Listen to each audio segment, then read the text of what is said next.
দুপুরবেলায় চলে এলাম দেখো কাঁঠাল নিয়ে। কাঁঠাল কেটে দিয়ে দেখো আঠা কতটা বাইর হয়েছে।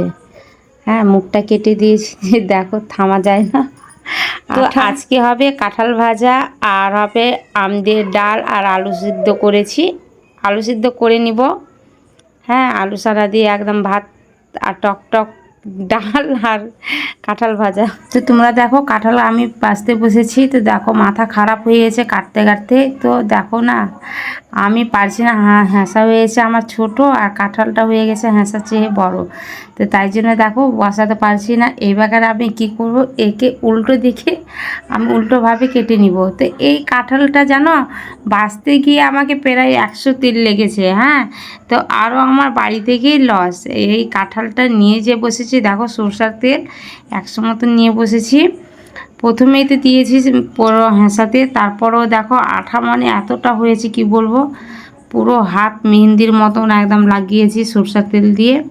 আবার একে ভালোভাবে দেখো চুপিয়ে নিচ্ছি, কিন্তু এখান থেকে একটাও ভালো টুকরো বাইর হচ্ছে না, একদম পুরোটাই ভুঁতিতে ভর্তি। কতজন আবার এইসব কারণেই খায় না। বাঁচতে দেখো 1 ঘন্টা আমার মাথা খারাপ হয়ে গেল, মানে খরচা মাছ দিয়ে খেয়েও বেকার।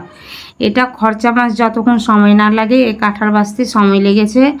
আর এটার জন্যই অনেকজন আবার বাছার জন্য খায় না, কিন্তু আমাকে এই জিনিসটা খেতে ভালো লাগে, তাই জন্য দেখো আমি নিয়ে এসেছি। তোমার দাদার ভাইয়ের তো একটুও মন না কি ও খায়, কিন্তু আমি খাই, তাই জন্য আমি নিয়েছি। এই নিয়ে বছরের ফল কিসের জন্য খাবো না, খাবো একে। তো আমার বড় মেয়ে আর আমি খুব পছন্দ করি এটা। আর এটা দেখো সরষের তেলটাকে ভালোভাবে লাগিয়ে দিছি, কিন্তু এত দিকধান লাগছে কি বলবো। দেখতে পাচ্ছ এগুলো ভালোভাবে টুকরো টুকরো করে নিচ্ছি, তো কি সুন্দর লাগছে। আর যখন পুরোটা কমপ্লিট হয়ে যাবে কাটা, তখন দেখিও। আর পুরোটা দেখো তোমরা কতটা মানে বাছুর বাইর হয়েছে, আমি ভাবতেই পারিনি জানো। কাঁঠাল কাটতে গিয়ে দেখছি কি এতটা ভুঁতিতে ভর্তি।